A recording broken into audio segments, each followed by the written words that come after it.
Hey everybody, Pren here. It's not Talk to Me Tuesday, but I am Leaky Cauldron's featured crafter of the month. It's a super honor. Thank you so much. Thanks for everyone who voted.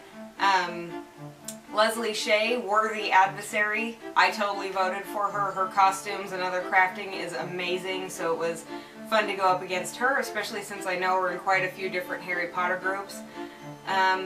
They sent me a list of interview questions that they said I could send back in a text or a video, and I thought I'd go ahead and video them because that's more fun.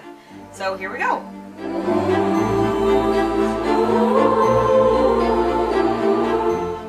Online, I pretty much just go by Archer Pren. I wanted to keep it simple.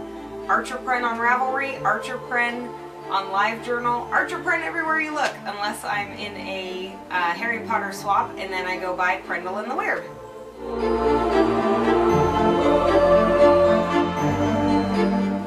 I knit, I sew, I crochet, I scrapbook, I make cards, I do beads. I love decoupage. There's something awesome and messy about that. And I'm just getting into polymer clay.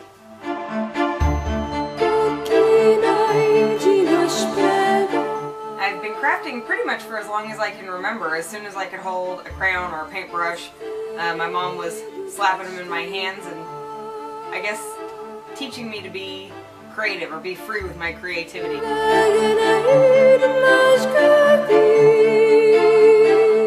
Of all the types of crafting that I do, my favorite right now it'd probably still be crochet, but I can feel myself, I tend to go in waves. I love crochet, I can't buy enough yarn, I can't sit on the couch and crochet enough, and then for months I don't want to look at another ball of yarn, I don't want to have anything to do with it, and all I want to do is be glued to my sewing machine. So I can feel myself moving from my crochet phase back into my sewing machine phase, but I'm sure in a couple months that'll change too.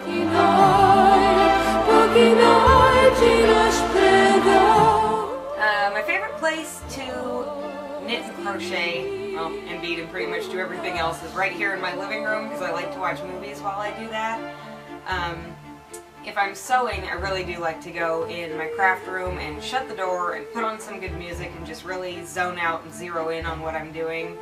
That's not for me a project that I can do while I'm watching a movie or talking to people, because inevitably I will get the sleeve sewn on the wrong side, the right side sewn to the wrong side, and it just, you know, all falls to pieces when I get around too many other distractions, I guess.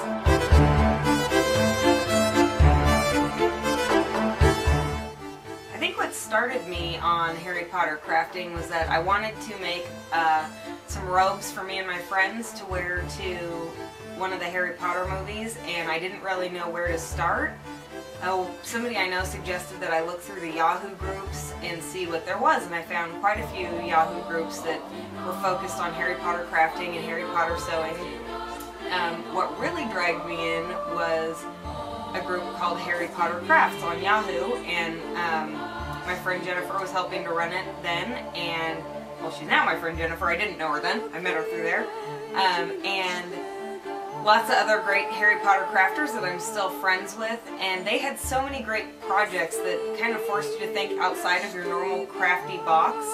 I think crafters get stuck in a rut, you know, you do things a certain way all the time, and when someone throws a craft challenge at you, you kind of all of a sudden go, oh wait, I could change this and it's something totally different. And I think that's what really snowballed me into all my Harry Potter crafting, was that group particularly, because they had so many good craft challenges and I just jumped into them with both feet. And that would be some of my advice for any new Harry Potter crafters. You don't know how to do polymer clay and there's a challenge for polymer clay, just do it. If you see something in the movie that you like and it looks like it's made out of gold leaf and you don't know how to gold leaf, figure out a different way to do it. Make it out of polymer clay and paint it. Just because you don't think you know how to do it doesn't mean you can't figure out how to do it, and that's going to open up a whole new realm of crafty possibilities for you.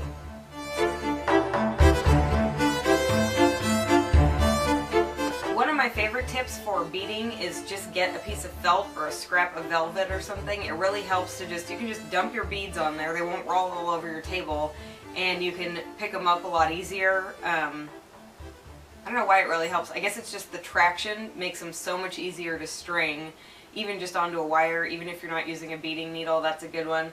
Another one is YouTube. Embrace YouTube. Talk about something you don't know how to do. I didn't really know anything about crocheting. Even though I'd been crocheting for a year or two, I still could only single crochet. Someone told me if there was any stitch you were confused about, you can basically type in half double crochet YouTube, and there's a video on there. There's probably tons of videos on there. Find one that you can understand, and it will really grow your crafting by leaps and bounds. Like I said before, I'm learning to do polymer clay. I think that would be the one I'd like to know the most about. Kind of seems like you'd need a lot of tools for that craft, but I'm just kind of learning what I can as I go. Also, YouTube, I've looked up tons of tutorials on how to make canes and different kinds of things. So that would probably be the one I'm most interested in learning right now.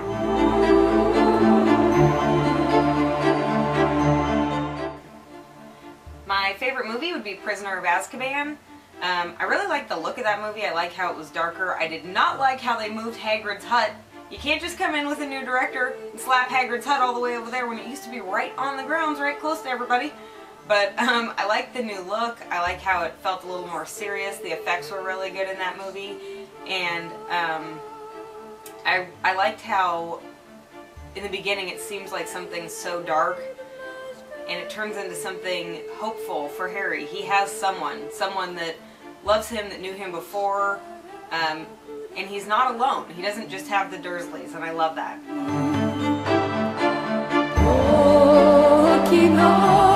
I have two favorite characters. My first favorite character is Mr. Weasley. I love his childlike enthusiasm for all things Muggle. He really cracks me up. Every time he's in the book, he's saying something hilarious, but he's also a really brave and stand-up character. He's doing what's right no matter what the cost.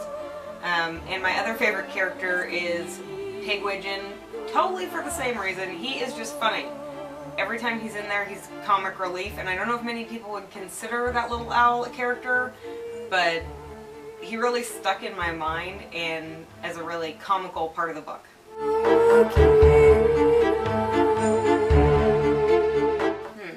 Favorite villain. I've never even really thought about that one before. Maybe everyone would say Snape, right? I'd have to say Dolores Umbridge because she is so vile. She creates such a just the epitome of an evil character. Annoying. She's so awful. She gives you such a feeling of like unease the entire book. She just really inspires a feeling of like hatred for that woman during that book. She was written so perfectly, and any character that it can inspire a feeling that deep must be, you know, well written, a great character. So I'm gonna go with Dolores Umbridge.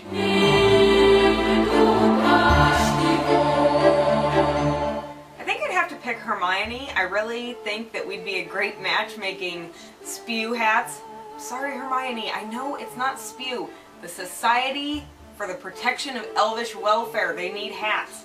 I'm a big charity crafter. I like to make as much stuff as I can. As Amber has said, you know, some people can give money, some people can give time, some people can give their talents.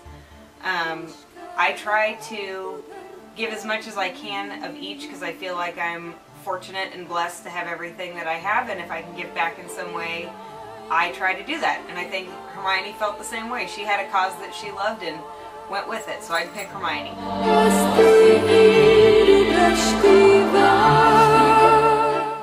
What do you mean, how many hours a day do I spend trying to get my wand to do the housework?